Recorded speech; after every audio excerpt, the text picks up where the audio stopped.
নমস্কার, কথামৃত ইউটিউব চ্যানেলে আপনাদেরকে স্বাগত। বৃদ্ধ বাবা থাকেন নিজের বাড়িতে, অসহায় অবস্থা, বাড়িতে আর কেউ নেই, ছেলে বিদেশে কাজ করে। একদিন হোয়াটসঅ্যাপে ছেলের একটা খবর এলো, বাবা তোমার জন্য 20,000 টাকা পাঠিয়েছি, গোপন পিন নম্বরে এই টাকাটা পাঠিয়েছি, তুমি আমাদের যে ব্যাংক রয়েছে সেই ব্যাংকে তোমার বইটা নিয়ে যাবে এবং এই গোপন পিন নাম্বারটা দিয়ে তুমি 20,000 টাকা তুলবে। এই টাকা দিয়ে তুমি ডাক্তার দেখাবে, ফল খাবে এবং তোমার শরীরের প্রতি নজর রাখবে। বৃদ্ধ বাবা খুব খুশি হলেন।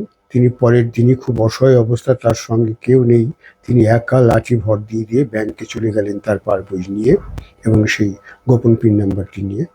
এবার যাওয়ার পরে ব্যাংকে তিনি যখন তার সমস্ত কথা বললেন, ব্যাংক ম্যানেজার তাকে তার ঘরে বসালেন এবং বললেন, আপনি অসুস্থ অবস্থায় একা একা এসেছেন, কাউকে সঙ্গে আনতে হতো। তিনি বললেন, আমার সঙ্গে আসার মতো কেউ নেই। তিনি তার ঘরে বসালেন এবং তার এক সহকর্মীকে ডেকে বললেন যে ওনার যে টাকাটা এসেছে সেটা পে আউট করে দাও।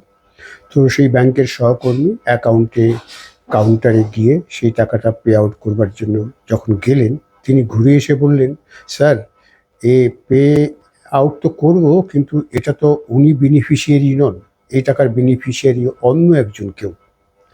তখন ম্যানেজার নিজে গিয়ে সেই পিন নাম্বারটা মিলিয়ে দেখলেন সত্যিই সেই ভদ্রলোকের নামে এই টাকাটা আসেনি, এটা অন্য কারো নামে এসেছে। কাজেই তিনি ফিরে এসে বললেন, যে টাকাটা পাঠানো হয়েছে বলে আপনার ছেলে লিখে পাঠিয়েছে, সেটা তো আপনার নাম নয়। তিনি যে নামটি আছে সেই নামটি বললেন, আপনি কি এনাকে চেনেন? এই কথা শোনার পর বৃদ্ধের চোখ ছলছল করে উঠল, তার চোখ দিয়ে টপটপ করে জল গড়িয়ে পড়ছে।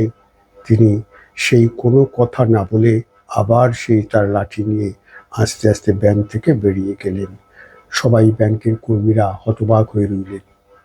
একটু পরে একজন খুব সুন্দর সুদর্শন চেহারার লোক এলেন এবং মাঝবয়সী। তিনি এসে সেই টাকাটা তুললেন এবং টাকাটা তোলার পর ব্যাংক ম্যানেজার তাকে বললেন, এই টাকাটা আপনাকে কে পাঠিয়েছিল?